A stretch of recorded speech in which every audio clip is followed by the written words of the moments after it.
Good morning दोस्तों, आप लोग का हमारे यूट्यूब चैनल एजुकेशन प्लेटफॉर्म पर स्वागत है। आज हम लोग टेस्ट नंबर 7 का डिस्कशन करने वाले हैं। तो चलिए हम लोग शुरुआत करते हैं आज के टेस्ट नंबर 7 का। क्या है पहला क्वेश्चन, देखते हैं।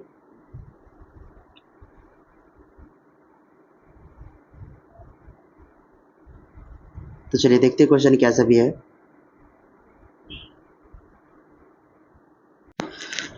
तो चलिए देखते हैं पहला क्वेश्चन क्या है हमारा। तो पहला क्वेश्चन है कि वाक्य के घटक या अंग होते हैं, तो वो क्या होते हैं दोस्तों? विधेय या उद्देश्य या विधेय होते हैं। उद्देश्य क्या होता है? जिसके बारे में कुछ बताया जाता है उसे उद्देश्य कहते हैं हम लोग दोस्तों। और विधेय क्या होता है? तो विधेय विधेय हम कहते हैं वाक्य में उद्देश्य के विषय में जो कुछ कहा जाता है। वाक्य में उद्देश्य के विषय में हम लोग जो कुछ कहेंगे तो उसको हम लोग विधेय कहते हैं। तो आप इसको याद रख सकते हैं।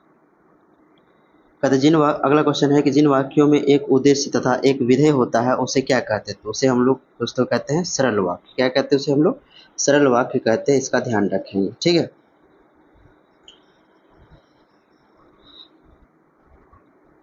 चलिए अगला क्वेश्चन देखते हैं क्या है।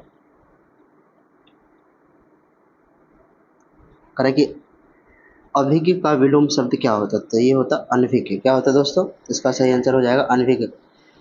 तो विलोम बताइएगा कि अभिज्ञ का जो है विलोम शब्द क्या होता है? तो अनभिज्ञ हो जाएगा, ठीक है। तो आप इसको ध्यान रखेंगे। अगला क्वेश्चन देखते हैं कि कह रहा है कि अमृत का पर्यायवाची नहीं है। अमृत का पर्यायवाची इनमें से कौन नहीं हो जाएगा? तो वो हो जाएगा आपका हेम, जो कि अमृत का पर्यायवाची शब्द नहीं है।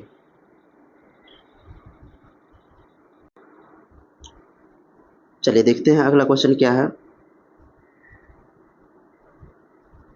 करेक्ट, निम्न में से एक उपसर्ग नहीं है। तो इनमें से कौन सा एक उपसर्ग नहीं है दोस्तों? तो वो हो जाएगा ता एक उपसर्ग नहीं है। चलिए अगला क्वेश्चन देखते हैं क्या है। ता एक प्रत्यय हो जाते हैं।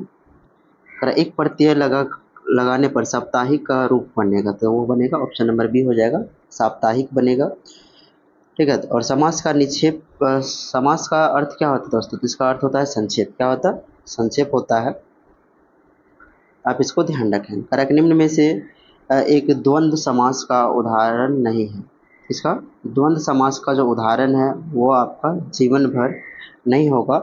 बाद बाकी ये जो पुण्य है, घर है, बाहर है, धन धन है ना, घर बाहर, धन धान और पुण्य, ये सभी जो है द्वंद्व समास का उदाहरण है। जबकि जीवन भर जो है ये कौन से समास का? अवयवी समास का उदाहरण है। तो चलिए अवयवी भाव समास का उदाहरण है। आप इस चीज़ को ध्यान रखिएगा, ठीक। चलिए अगला क्वेश्चन देखते हैं क्या है। किस अधिनियम के द्वारा ईसाई मिशनरियों को भारत में धर्म प्रचार की अनुमति दी गई थी? वह चार्टर एक्ट 1813 के तहत जो है ईसाइयों को भारत में धर्म प्रचार की अनुमति दी गई थी। चलिए अगला क्वेश्चन देखते हैं क्या है। करा कि पोट्टी सिरामुलु का संबंध था। तो पोट्टू सिरामुलु का जो संबंध था वह क्या था? भाषाई आधार पर पृथक राज्य की मांग करने वाले एक कांग्रेसी नेता थे, है ना, भाषाई आधार पर जो है। यह कब? तो 1953 में जो है इन्होंने भाषाई आधार पर जो है पृथक राज्य बनाने का मांग किया था। और आंध्र प्रदेश जो था वह भाषाई आधार पर जो है पृथक होने वाला पहला राज्य था। तो आप ध्यान रखेंगे कौन सा राज्य? आंध्र प्रदेश। भाषाई आधार पर सबसे पहला राज्य गठित कौन था? तो वो आंध्र प्रदेश था। इसे भाषा के आधार पर गठित किया गया था। तो आप इसको ध्यान रखें। चलिए अगला क्वेश्चन देखते हैं क्या है। करें कि 103वां संविधान संशोधन अधिनियम प्रावधान करता है। तो यह क्या करता है कि यह आर्थिक रूप से कमजोर वर्ग को शैक्षणिक व रोजगार क्षेत्र में 10% का आरक्षण प्रावधान कराता है। तो आप इस चीज को याद रख सकते हैं, ठीक है। अगला क्वेश्चन है कि पंचशील समझौता गुट निरपेक्ष आंदोलन की स्थापना आदि भारतीय संविधान के किस अनुच्छेद के अंतर्गत आता है? तो ये अनुच्छेद 51 में आते हैं। किसके अंतर्गत आते हैं? अनुच्छेद 51 के अंतर्गत आते हैं। इस बात का ध्यान रखें। चलिए अगला क्वेश्चन देखते हैं क्या है हमारा।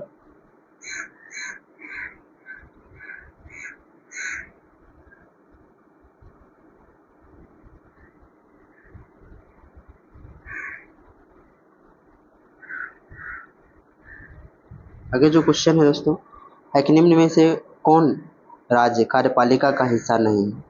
इसमें ये हो जाएगा आपका महान्यायवादी। कौन हो जाएगा? महान्यायवादी जो है वो कार्यपालिका का हिस्सा नहीं होता, जबकि राज्यपाल, मंत्रिपरिषद, महाधिवक्ता ये सब क्या होते हैं? कार्यपालिका का हिस्सा होते हैं। इस बात का ध्यान रखेंगे।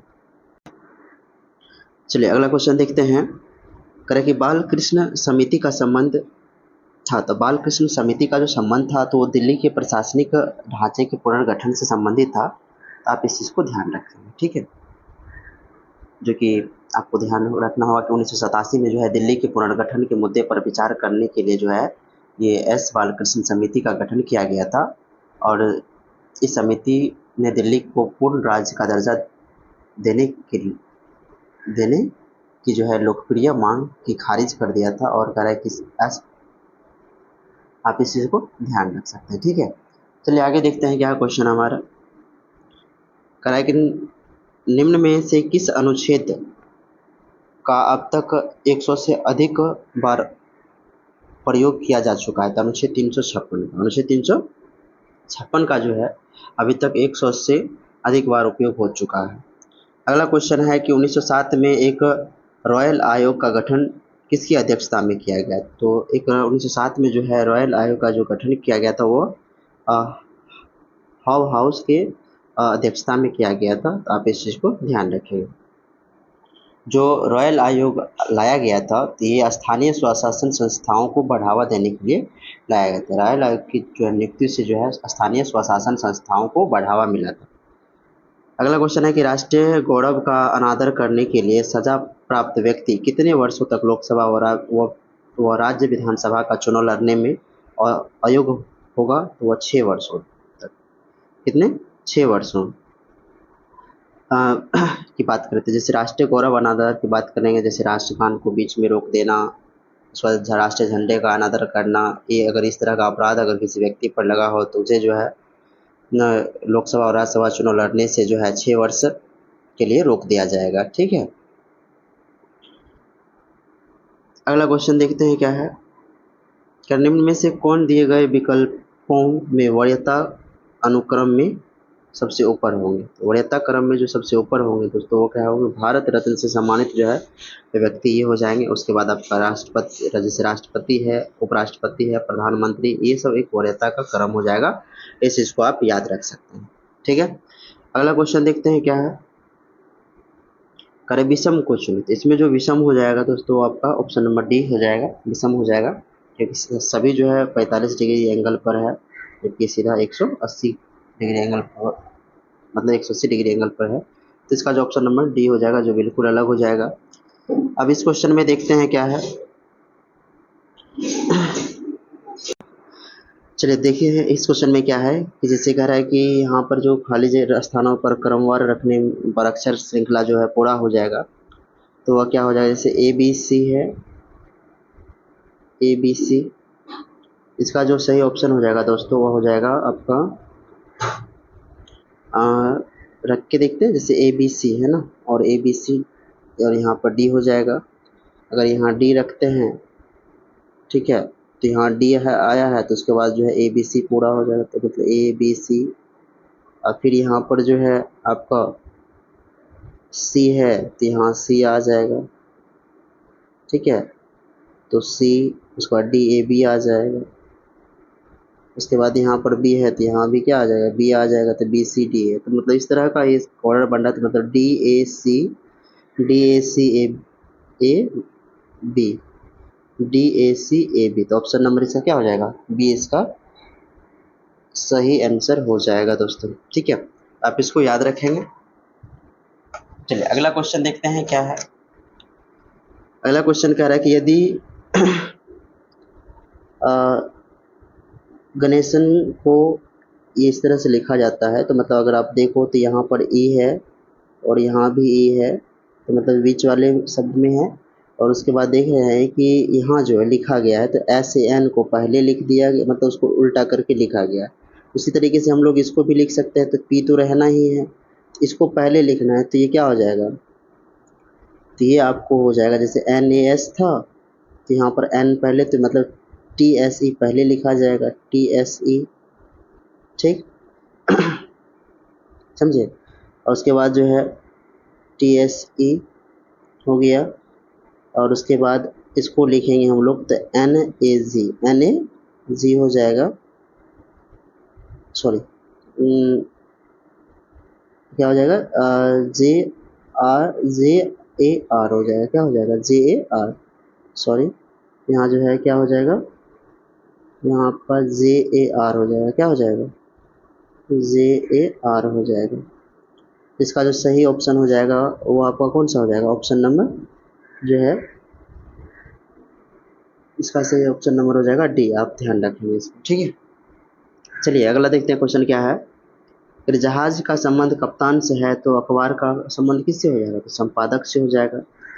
करेक्ट निम्न वेन आरेख व्यावसायिक प्रशिक्षण ABC लेने वाले कुल जो है 50 छात्रों को दर्शाता है, तो इनमें से प्रत्येक कम से कम, अगला क्वेश्चन देखते हैं, प्रत्येक कम से कम एक प्रशिक्षण सत्र में एक प्रशिक्षण सत्र में छात्रों लेता है, तो कितने छात्र दो प्रशिक्षणों में उपस्थित है। दो परीक्षण की बात करें, जैसे मान लीजिए ये मतलब इस तरह से ABC मान लेते, दर्शा देते हैं, तो दोनों देखिए A और B में कौन भाग ले रहे हैं, 4 यहाँ है, 5 यहाँ है और 4 यहाँ है, दोनों में जो भाग ले रहे हैं, तो कितने होगा, 4 4 8 5 13 होगा। इसका सही आंसर क्या हो जाएगा, वो ऑप्शन नंबर आपका D सही हो जाएगा, कौन सा 13।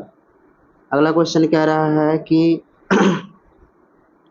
Identify the segment that contains a grammatical mistake, इसमें ग्रामेटिकल का, जैसे कि आप देख रहे हैं कि व्हाट डज द कंगारूज, ये कंगारूज जो है पुल्डल हो गए, पुल्डल सब्जेक्ट हो गए, तो इसके पहले जो है डज का यूज नहीं होगा ये, क्योंकि यहाँ डू होना चाहिए। आपका जो गलतियाँ हुआ वो कहाँ है, तो आप क्या कहोगे, ऑप्शन नंबर B में। चलिए अगला क्वेश्चन देखते हैं। कह रहा है कि select the misspelled words given the below, इसमें से जो गलत वर्ड है वो आपको बताना है। तो गलत वर्ड इसमें से आपका टॉलरेंस हो जाएगा, तो इसका जो स्पेलिंग हो जाएगा TOLERANCE होता है दोस्तों, क्या होता है टॉलरेंस, मतलब यहाँ पर SE दे दिया है, वो गलत हो जाएगा, तो ध्यान रखें। अगला जो है select the antonyms of the word given below, जैसे प्योर है, इसके लिए क्या होगा टेनेंट, क्या होगा टेंटेड हो जाएगा, तो ध्यान रखेंगे इसका ऑप्शन नंबर D सही हो जाएगा। Choose the give meaning of the items, मतलब इसका जो आपको मीनिंग बताना था, गिफ्ट ऑफ द गेव का जो मीनिंग हो जाएगा, तो इसका जो आइटम्स हो जाएगा वो गिफ्ट ऑफ स्पीकिंग हो जाएगा।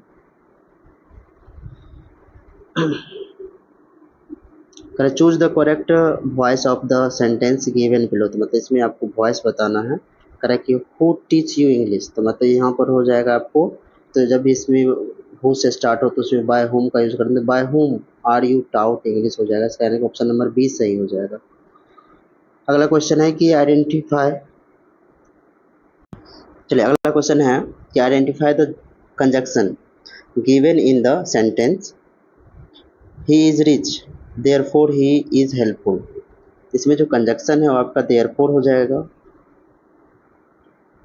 अगर वह अमीर है इसलिए जो है वह मदद करता है, तो ही इज हेल्पफुल मददगार है।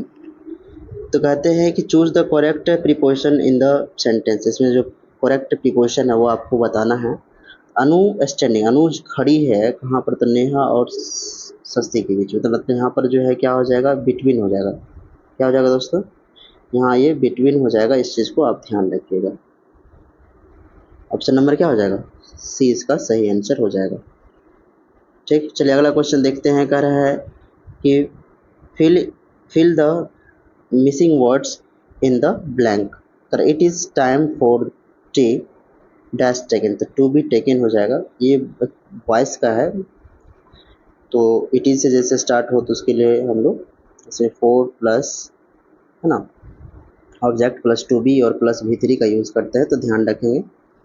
चलिए अगला क्वेश्चन कह रहा है कि निम्नलिखित में से कौन सी अस्थायी बंदोबस्त की व्यवस्था नहीं है, तो आपको पता है कि अस्थायी बंदोबस्त की जो है बात करें दोस्तों, तो अस्थायी बंदोबस्त में भू स्वामित्व का अधिकार जमींदारों में नहीं था, ये सही बात है। अस्थायी बंदोबस्त में कृषकों को प्रथागत दखल अधिकार को ध्यान में बनाए रखा और अस्थायी बंदोबस्त के अधीन उच्च मालगुजारी निर्धारण का भार कृषकों पर डाल दिया गया था। हाँ, ये भी सही है। और अस्थायी बंदोबस्त के अधीन जो है भूमि के वास्तविक कृषकों की दशा में गिरावट आई, ये भी सही है। तो मतलब इसमें कह रहा है कौन सा विशेषता नहीं था, तो दोस्तों वो कौन सा, ऑप्शन नंबर बी, ये विशेषता नहीं था, जबकि ए भी इसकी विशेषता है। चलिए अगला क्वेश्चन देखते हैं। कह रहा है कि 1857 के निम्नलिखित क्रांतिकारियों में से किसका वास्तविक नाम रामचंद्र पांडुरंग था। तो वो तात्या टोपे का जो है नाम क्या था, तो आप याद रखेंगे उसका नाम था रामचंद्र पांडुरंगा। रामचंद्र पांडुरंगा उसका नाम था, तो आप याद रख सकते हैं। चलिए अगला क्वेश्चन देखते हैं। क्या कहा जा रहा है कि 1857 के विद्रोह के समय निम्न में बैरकपुर में कौन ब्रिटिश कमांडिंग ऑफिसर था। तो वह था हर्षे। कौन था दोस्तों, तो हर्षे था। तो आप इसको ध्यान रखेंगे, ठीक है। अगला क्वेश्चन देखते हैं क्या है।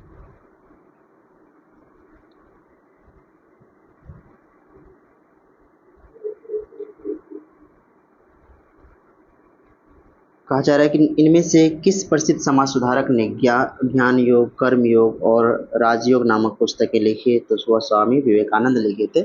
इस चीज़ का ध्यान रखिएगा। तो ज्ञान योग, कर्म योग, राजयोग नामक पुस्तक किसने लिखा था, तो स्वामी विवेकानंद ने लिखा था। कर सिकंदर ने विजय प्राप्त करने के उपलक्ष्य में किस नगर की स्थापना की, तो निकैया। उन्होंने बऊ केफला नामक नगर की भी स्थापना की। तो ये अपने जो इसका जो प्रिय घोड़ा का नाम था बऊ केफला, उनके नाम पर इन्होंने बऊ केफला नामक शहर भी नगर की भी स्थापना किया था। तो आप ध्यान रखिए। तो इसका सही ऑप्शन क्या हो जाएगा, अभी डी नंबर इसका सही आंसर हो जाएगा दोस्तों। अगला क्वेश्चन है कि निम्न में से किसने अपने ग्रंथ माध्यमिक सूत्र में सापेक्षता के सिद्धांत का प्रतिपादन किया था दोस्तों। तो वह किसने किया था, तो नागा अर्जुन ने किया था। इस चीज़ को ध्यान रखेंगे।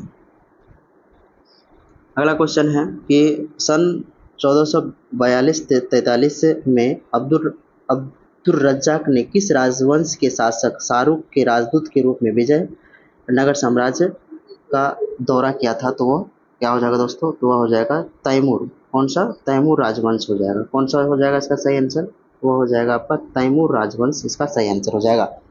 पर निजाम उल मुल्क ने किस युद्ध में मुगल सूबेदार मुबारिज खां को शिकस्त दी थी, तो मतलब हराया था। तो वो सकूर खेरा का जो युद्ध हुआ था, तो इसमें उन्होंने हराया था। इसको ध्यान रखिएगा। जो सकूर खेरा का जो युद्ध हुआ था दोस्तों, वह हुआ था आपको 1724 में हुआ था। 1724 में हुआ था। और सकूर खेरा के युद्ध में जो है मुगल सूबेदार जो मुबारिज खां को शिकस्त दिया गया था। और इसमें जो है बाजीराव ने सहायता की थी, क्योंकि तभी निजाम के प्रति उसने तटस्थता की नीति अपनाई हुई थी। तो आप इसका ध्यान रखेंगे। चलिए अगला क्वेश्चन देखते हैं। क्या है कि बिहार में नुहानी शासन शुरू किया गया था। तो किसके द्वारा दोस्तों, तो वह दरिया खान नुहानी के द्वारा जो है बिहार में नुहानी शासन शुरू किया गया था। उसके बाद कौन वहाँ का शासक बन जाता है, तो बहार खां नुहानी के द्वारा उसके बाद जो है इसके बाद शासन में आते हैं। तो चलिए अगला क्वेश्चन देखते हैं क्या है। तो दरभंगा में नमक कानून भंग करने के लिए सत्याग्रह का नेतृत्व किसने किया था दोस्तों, तो वह किए थे नारायण सिंह ने किए थे। किसने किए थे, तो नारायण सिंह ने किए थे। तो आप इस बात का ध्यान रखिएगा। अगला क्वेश्चन देखते हैं क्या है कि इनमें से किस रसायन का प्रयोग अमेरिका द्वारा वियतनाम के जंगलों एवं पहाड़ियों को खत्म करने के लिए किया गया था दोस्तों, तो वह एजेंट ऑरेंज नामक उन्होंने रासायनिक कह सकते हैं क्या हथियार का प्रयोग किया था। और नापाम भी दोस्तों एक तरह का रासायनिक हथियार ही था। यह क्या होता था, यह लोगों के त्वचा पर चिपक कर ये जलता रहता था दोस्तों। तो याद रखेंगे, यहाँ नापाम का भी प्रयोग अमेरिका द्वारा किया गया था। लेकिन यहाँ पर कह रहे हैं कि जो जंगलों एवं झाड़ियों को खत्म करने के लिए उन्होंने एजेंट ऑरेंज नामक, जबकि नापाम जो था व्यक्तियों के शरीर पर ये चिपक कर जलता रहता था। चलिए अगला क्वेश्चन देखते हैं क्या है। फिर कंबोडिया में गृह युद्ध समाप्त कब हुआ था दोस्तों, ये 1975 में जो है कंबोडिया में गृह युद्ध समाप्त हो जाता है। और यहीं से कंबोडिया स्वतंत्र भी हो जाता है। तो और कंबोडिया में जो गृह युद्ध की जो शुरुआत हुई थी दोस्तों, तो वह हुई थी, इसकी जो शुरुआत हम बात करें तो वह कब हुई थी, तो 1967 में जो है कंबोडिया में गृह युद्ध की शुरुआत होती है और 1975 में समाप्त हो जाते हैं। चलिए आगे क्वेश्चन देखते हैं कि मैथ का कुछ क्वेश्चन है, तो आप इसका डिस्कशन देख लीजिए सही से। कह रहा है कि राजू की आय उसके व्यय से 20% अधिक है। तो अगर हम लोग खर्च मान लेते हैं, खर्च को, चलिए दोस्तों उतना लिखना नहीं है हमें, हाँ, तो हम अगर खर्च से अगर हम मान लेते हैं 100, चलिए, तो आय क्या हो जाएगा, तो उस 120% की वृद्धि करने के बाद वो 120 हो जाएंगे। अब कह रहे हैं कि आय में 60% की वृद्धि कर रहे हैं। आय में कितने 60% की वृद्धि हो गई और व्यय में क्या हो रहे हैं 70% की वृद्धि हो रहे हैं। तो ये क्या हो जाएंगे दोस्तों, अगर आप ना आय आय में 60% और व्यय में 10% 70% की वृद्धि हो रही है, तो व्यय में जब 70% तक की वृद्धि हो रही है तो ये कितना हो जाएगा दोस्तों, 1 का 70 मतलब 170 हो जाएंगे ये। फिर 120 का 60% आप निकालोगे तो 120 का 60% आपका 100 अगर आप जोड़ोगे तो वो आएंगे आपको कितने 172 आ जाएंगे, और 72 में आप 120 जोड़ दो तो 192 हो जाएंगे। तो कितना का डिफरेंट हुआ दोस्तों, आप याद रखिएगा। पहले इनके बीच कितना बचत हुआ, तो बचत पहले हुआ था 20, अब यहाँ पर देख रहे हैं कितने का बचत हो रहा था 22 का। तो कितने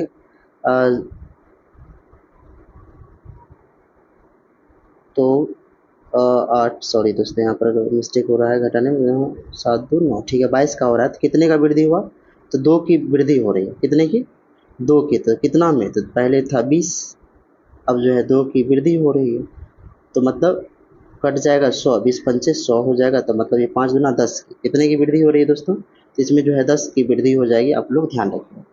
अब कह रहा है कि इसको किस न्यूनतम अंक से गुना किया जाए कि ताकि वह पूर्ण घन बन जाए। तो पूर्ण घन बनने के लिए जो है हम जानते हैं कि पूर्ण घन बनने का घन का घन है मतलब क्या होगा, अगर 2 की पावर 3 है तो ये पूर्ण घन हो जाएगा। इसी तरीके से अगर इसके प्राइम फैक्टर में हम लोग 1323 का प्राइम फैक्टर निकालेंगे तो पहले 3 से लगा लेते हैं, 3 चौके 12, 3 चौके 12, 3 निकलती है, ठीक है दोस्तों। फिर 3 से लग जाएगा तो 3 का 3, वो आपका फिर 3 चौके 12, 3 सत्ते 21, ठीक है।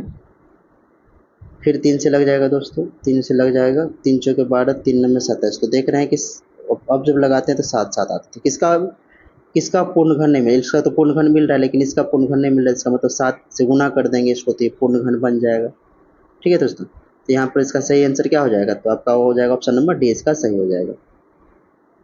अगला क्वेश्चन है कि अन्ना ने किसी बैंक में एक निश्चित राशि का निवेश किया है जो साधारण ब्याज देता है और 2 साल के अंत में निवेश का मूल्य इतना हो जाता है, मतलब 2 साल में निवेश का मूल्य कितना हो गया आपका 240। फिर कह रहे हैं कि 3 साल तक उसने इंतजार किया, मतलब बढ़ के कितना हो गया 5 साल, 5 साल में कितना हो जाता है उसका 420 हो जाता। अगर हम देखें तो 3 साल में उसका जो है दोस्तों कितना ब्याज बन रहा है, तो 3 साल में जो उसका ब्याज बना, ठीक है दोस्तों, 3 साल में जो उसका ब्याज बन जाएगा वो कितना बन गया, तो इसको हम लोग घटाएंगे तो ये बन जाएंगे आपको 0 में 0 गया 0, 12 में से तो 180 बन रहा है दोस्तों, कितना बन रहा है 180। तो हम 2 साल में निकालेंगे तो 3 6 का 18 हुआ, तो 2 साल में कितना हो जाएगा 120 हो जाएंगे, कितने हो जाएंगे 120 हो जाएगा। तो पहले हमारा 2 साल का मिश्रधन इतना था, ब्याज 2 साल का इतना निकला, तो हमें चाहिए मूलधन, तो हम घटा लेंगे 240 में से हम क्या करेंगे 120 को घटा लेंगे, तो ये हमारा जो आंसर हो जाएगा 120 हो जाएगा। कौन सा हो जाएगा दोस्तों, आंसर हमारा 120 हो जाएगा, आप लोग इसको ध्यान रखें। चलिए आते हैं अगले क्वेश्चन पर। क्या है हमारा, करें कि किसी 1 घंटे लंबी परीक्षा में 60 प्रश्न होते हैं और यदि कोई विद्यार्थी 25 मिनट में 30 प्रश्न देते हैं, तो 60 प्रश्न है तो 30 प्रश्न, तो 25 मिनट में 30 प्रश्न देते हैं, तो शेष प्रश्न कितने बच गए थे दोस्तों, शेष प्रश्न 30 बच गए। और 1 घंटा में से 1 घंटा का एग्ज़ाम था, उसमें से 25 मिनट में वो सॉल्व कर लिए तब बच गए कितना 35, ठीक है दोस्तों। अब कह रहा है कि हमें तो औसत समय की पर क्वेश्चन पर तो भागा कर देंगे इससे, और ये मिनट में है तो इसको सेकंड में बदल देंगे, सेकंड में बदलने के लिए 60 से गुना करना होगा, तो 30 दूना कितना होगा 60, तो 35 दूना कितना हो गया 70 हो जाएगा, 35 दूना 70 हो गया आपका। ऑप्शन नंबर ए इसका बिल्कुल सही हो जाएगा। अब कह रहे कुकर का अंकित मूल्य पहले 2000 इस प्रकार से 3 छूट दिया गया दोस्तों, तो 2000 है, इसका पहले पर छूट देते हैं तो 70 हो जाएंगे, 70 बट्टे 100, फिर इसमें 20 का छूट देते हैं 20/100, फिर इस पर जो है 10 का छूट देते हैं तो 10/100। अब जो कट रहा है दोस्तों काटिए उसको। ठीक है, 3 जीरो यहाँ से कट गए आपका। अब यहाँ बच गए क्या, तो यहाँ से 1 2 3 जीरो यहाँ भी कट रहे हैं। अब इसको जब गुना करेंगे तो आपका क्या हो जाएगा दोस्तों, तो ये हो जाएगा आपका 1008 हो जाएगा, सॉरी 1008 इसका सही आंसर हो जाएगा, यानी कि ऑप्शन नंबर डी इसका सही हो जाएगा। चलिए अगला क्वेश्चन देखते हैं क्या है। करें, यदि विनय 2 किलोमीटर की अधिक की गति से चला होता तो वह 4 किलोमीटर तय करने में 10 मिनट कम समय लेता है। ठीक है दोस्तों, तो चाल उसका मान लेते हैं x था पहले, तो 4 किलोमीटर जाने में उसको कितना समय लगेगा, 4x। अब फिर ये 4 किलोमीटर को किस दूरी से जाएगा, तो x+4 से जाएगा, सॉरी x+2 से जाएगा। कैसे, x+2 से, तो यही कितने के बराबर जाएगा, 10 मिनट के बराबर। इसको घंटा में बदल लेंगे तो 10/60 हो जाएगा, तो यहाँ 1/6 हो गया। इसको जब आप सॉल्व करेंगे तो ये आपका हो जाएगा क्या, इसका आप एलसीएम ले लीजिएगा इस तरह से, और ये आएगा आपको यहाँ पर कितने, तो ये हो जाएंगे इसको सॉल्व कीजिए दोस्तों, क्या हो जाएगा, तो ये आपका हो जाएगा 4 × x+2, ठीक, और -4x, तो ये बराबर में 1/6 आया। चलिए यहाँ से अगर आप गुना करोगे तो ये 4x प्लस में 8 हो जाएगा, और ये 4, तो यहाँ पर 8 बटे में इतना आ गया आपका। ठीक है, इसको मिटा देते हैं, तो ये हो गया 8 बाय में आपका हो जाएगा x × x+2 बराबर में 1/6 हो गया। क्रॉस मल्टीप्लिकेशन कर लीजिएगा तो ये x² प्लस, पहले तो मल्टीप्लाई कर लीजिए, हाँ, तो ये हो जाएंगे 2x, और इसको इसके साथ करेंगे ये आपका 48 हो जाएगा। अब इसका फैक्टर निकलेगा दोस्तों, x² + 2x है और माइनस में 48 हो गया, तो जब इसका बराबर में 0, तब इसका आप फैक्टर निकाल लीजिएगा, तो इसका जो सही आंसर हो जाएगा दोस्तों, एक वैल्यू फैक्टर टूटेगा, 8 6 के 48 होता है, तो 8 और 6 में तोड़ेंगे तो 2 आंसर आएगा, या तो 8 या 6 आएगा, आप तोड़ लीजिएगा इस फैक्टर यहाँ से। चलिए हम करके ही दे देते हैं आपको। तो x² है, प्लस में हो जाएगा 8x, माइनस में 6x, और माइनस में 48 हो जाएगा दोस्तों। तो x जब कॉमन की जाएगा तो x+8 हो जाएगा, और यहाँ से जब -6 कॉमन की जाएगा x+8 आ जाएगा बराबर 0। तो x-6 बराबर ये × x+8 हो गया, तो दोनों कंडीशन में बराबर 0 करेंगे हम लोग, तो x-6 बराबर 0 और x+8 बराबर 0 करेंगे दोस्तों। तो यहाँ से ये प्लस में वैल्यू आएगा, जबकि ये माइनस में, तो ये वाला वैल्यू नहीं होगा, तो इसका जो है आंसर हो जाएगा आपको कौन सा, तो ऑप्शन नंबर 6 हो जाएगा दोस्तों। 6 किलोमीटर प्रति घंटा विनय की गति हो जाएगी। ठीक है, अब करें, एक कैब में इतना विद्यार्थी के पास जो है 30 दिन के लिए वो राशन थे दोस्तों। ठीक है, चलिए इसको सॉल्व करते हैं इस क्वेश्चन को।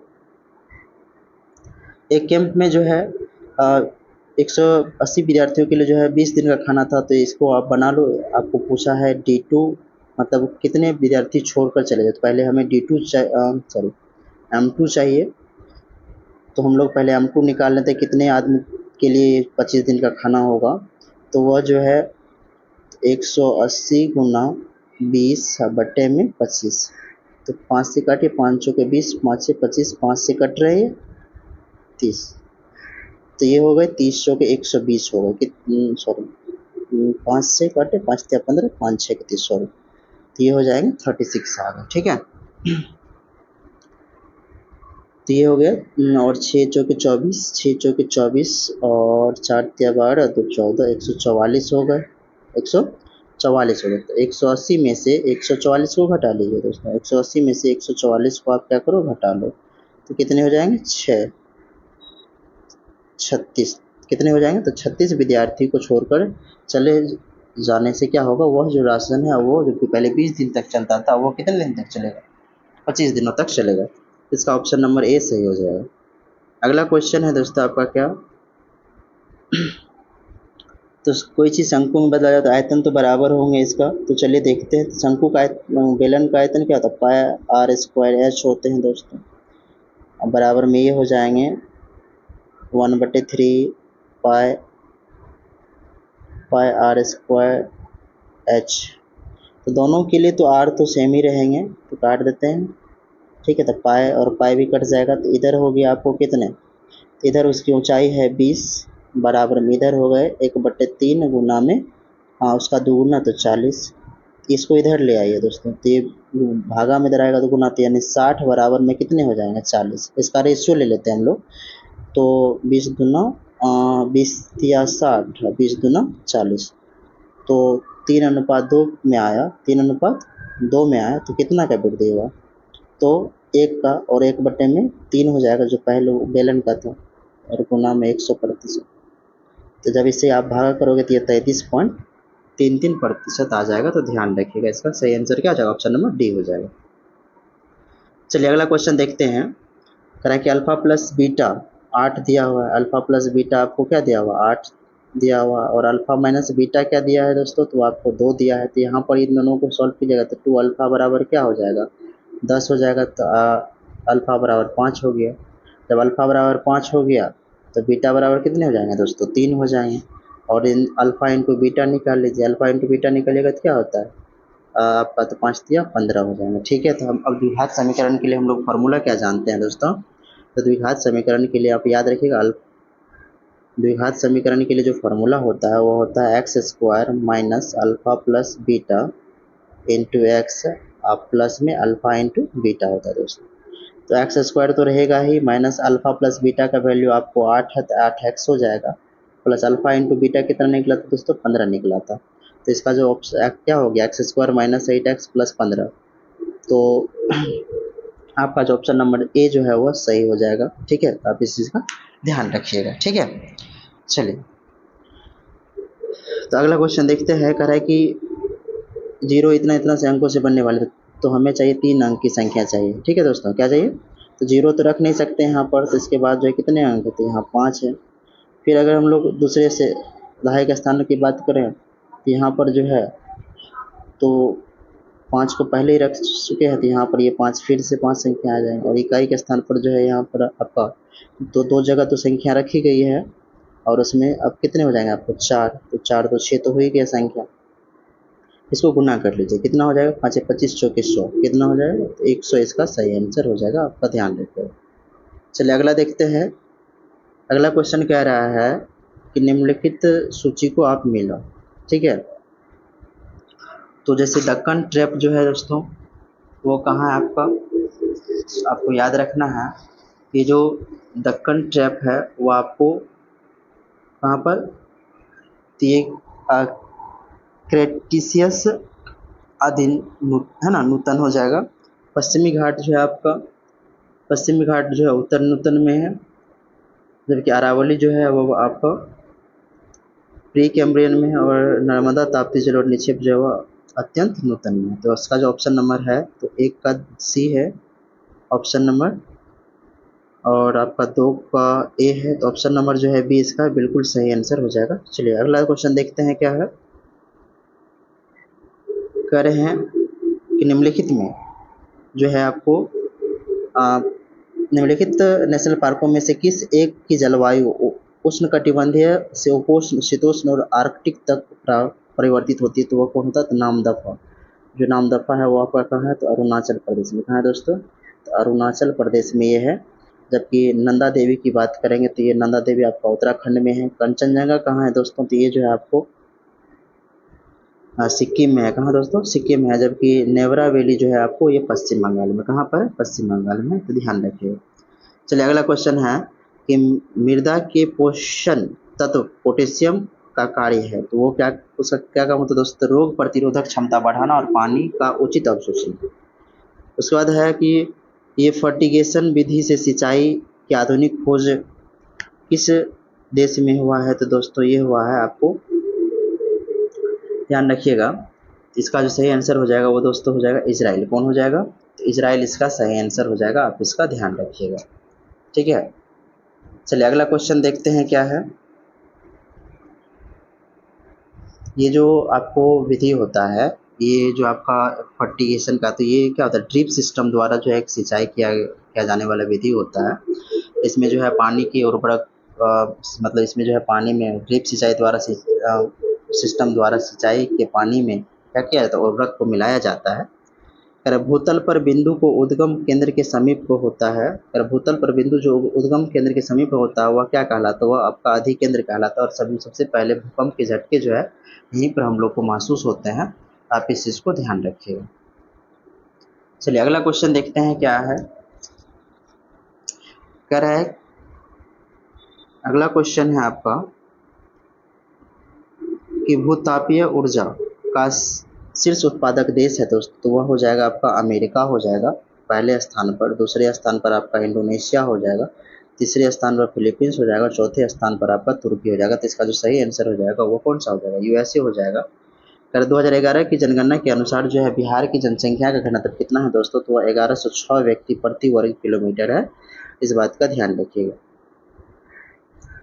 चलिए तो आप लोग इस चीज़ को, और हमें कमेंट में आप लोग अब बताएंगे कि जो है साक्षरता दर, कौन सा साक्षरता दर जो है, साक्षरता दर किस राज्य का सबसे अधिक है, तो आप उस चीज़ को ध्यान रखेंगे और कितना परसेंट है वो आप हमें कमेंट में बताएंगे।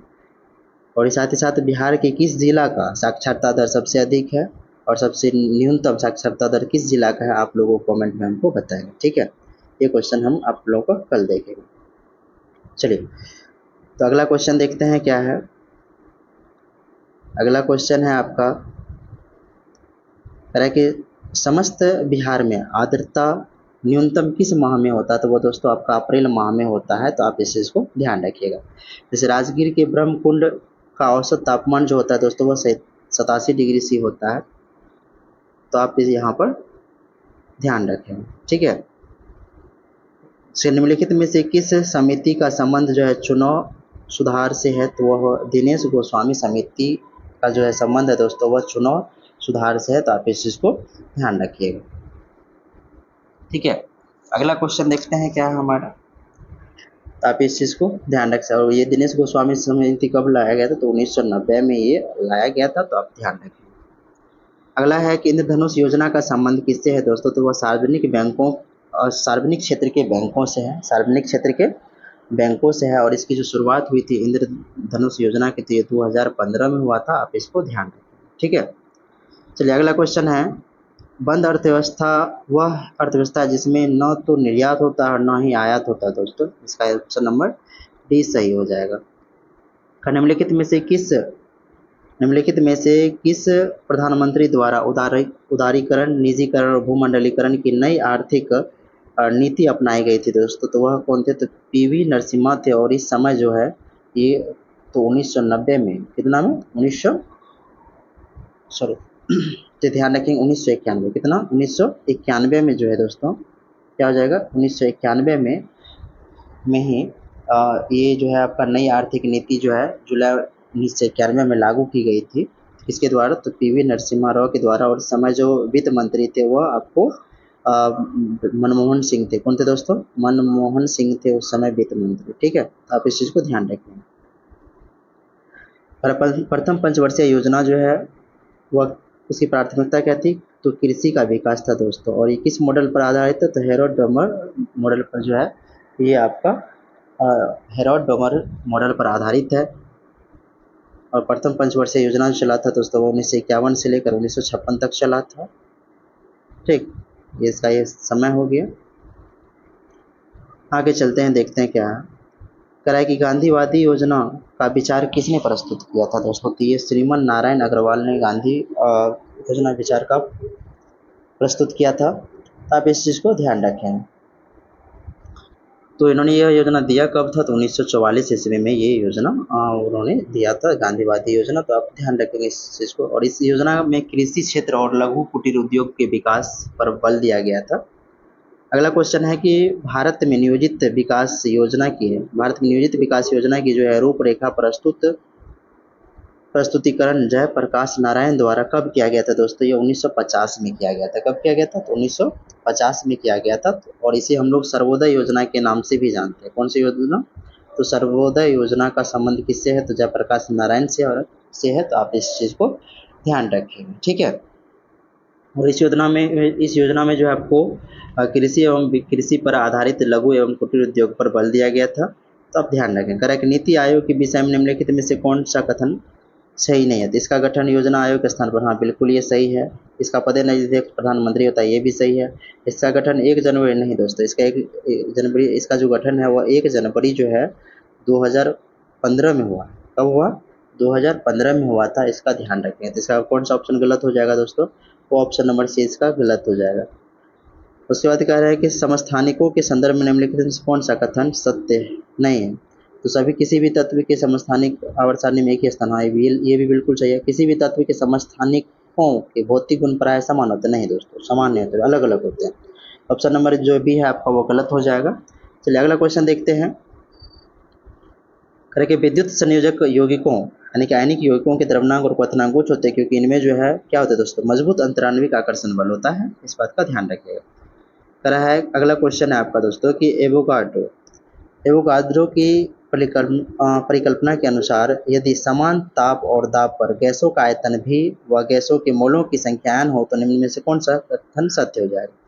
जैसे एवोगाड्रो का जो नियम था दोस्तों, तो वह क्या था? आयतन जो है मोलों की संख्या के समानुपाती होता है, यानी कि भी समानुपात n हो जाएगा। इसका सही आंसर हो जाएगा। अगला क्वेश्चन कह रहा है कि निम्नलिखित में से कौन सा एंटीमनी का अयस्क है दोस्तों? तो वो हो जाएगा स्टीवनाइट। कौन सा? स्टीवनाइट जो है वह क्या हो जाएगा? एंटीमनी का अयस्क हो जाएगा। जबकि जो है आपका कैल्वेराइट जो है ये सोना का अयस्क हो जाएगा। किसका? सोना का अयस्क हो जाएगा, Au का। जबकि हेवी स्पार जो है दोस्तों ये आपका बेरियम का सल्फेट हो जाएगा, मतलब अयस्क हो जाएगा बेरियम का। और जो आपका ये निकल ग्लांस है ये आपका दोस्तों निकेल का हो जाएगा, ध्यान रखिएगा। ठीक। अगला कह रहा है कि नमक को खुली हवा में छोड़ देने पर यह हवा से पानी को सोख लेता है, क्योंकि इसमें क्या होता है? इसमें अशुद्धि के रूप में मैग्नीशियम क्लोराइड होता है दोस्तों। ठीक है। कर जीवित मानव शरीर में सबसे कम पाया जाने वाला तत्व कौन सा है दोस्तों? वह है हो जाएगा मैग्नीज।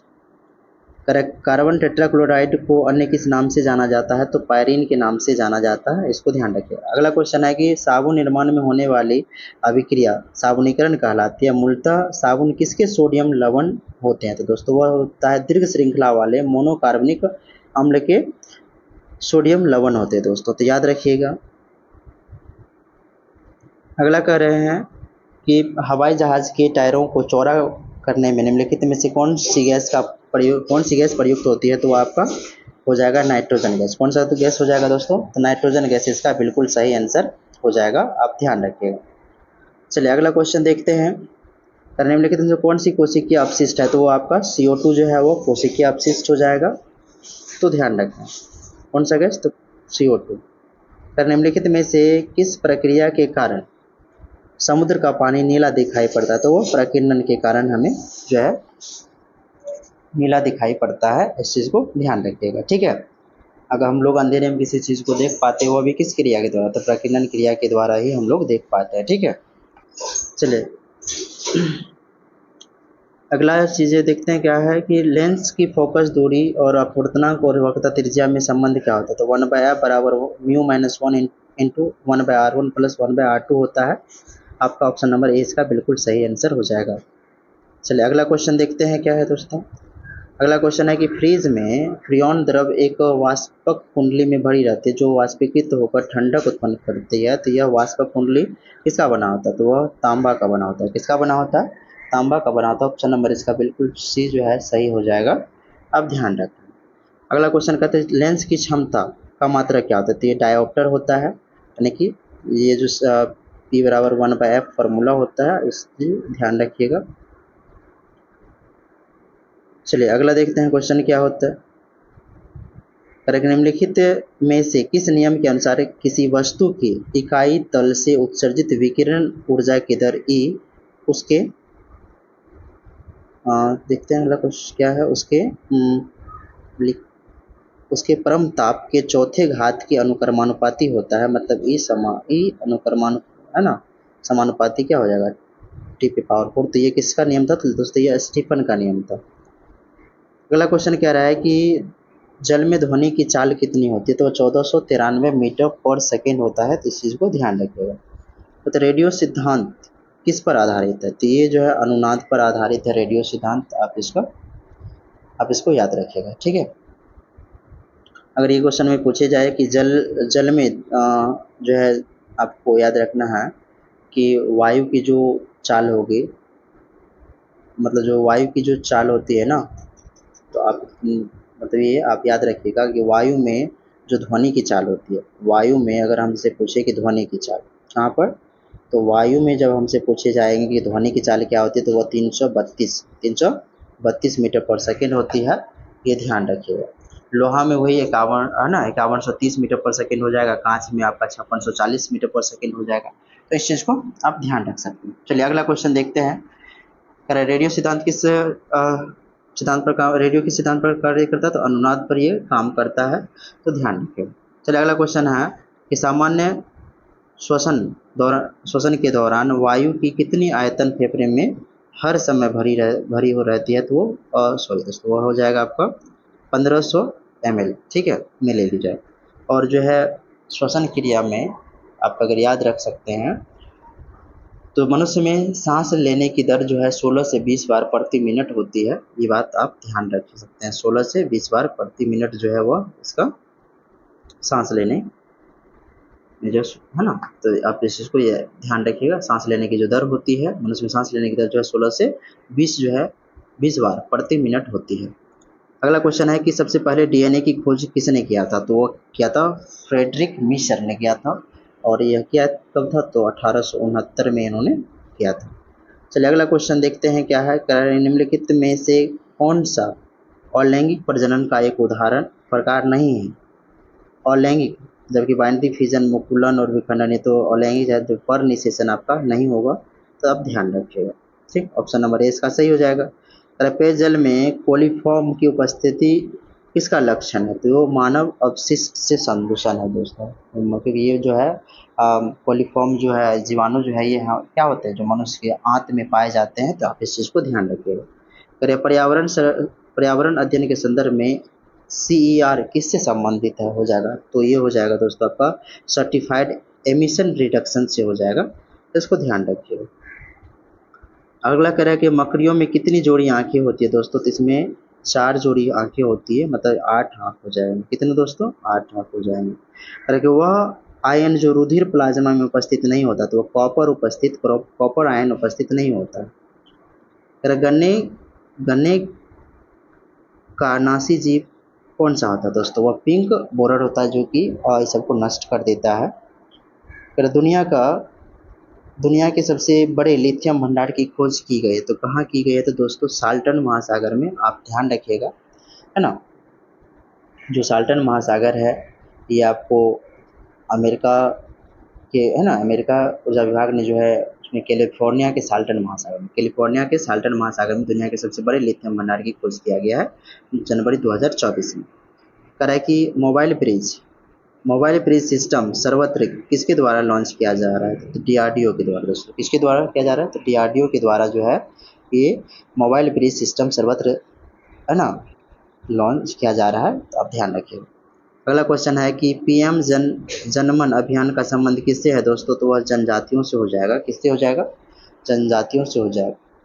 अगला क्वेश्चन कह रहा है कि दिसंबर 2023 में पूर्वी क्षेत्रीय परिषद की 26वीं बैठक का आयोजन किया गया था, तो ये कहाँ किया गया था, तो याद रखिएगा दोस्तों, इसका जो सही ऑप्शन हो जाएगा वो आप पटना हो जाएगा।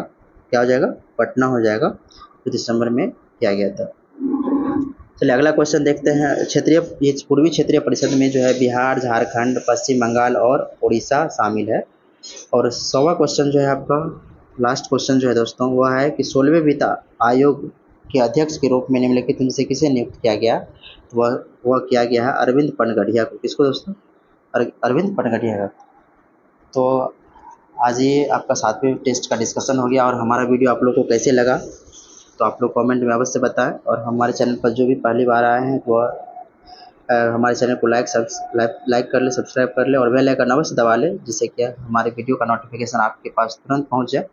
और अपने दोस्तों के साथ भी शेयर करें, जिससे कि उसको भी एग्ज़ाम में कुछ मदद मिल सके। और दोस्तों अभी एग्ज़ाम 7 तारीख से आपका बिहार पुलिस का एग्ज़ाम स्टार्ट हो जाएगा, तो आप लोग अपनी तैयारी को मजबूती प्रदान कीजिए, है ना, और अधिक से अधिक समय पढ़ाई पर दीजिए। चलिए।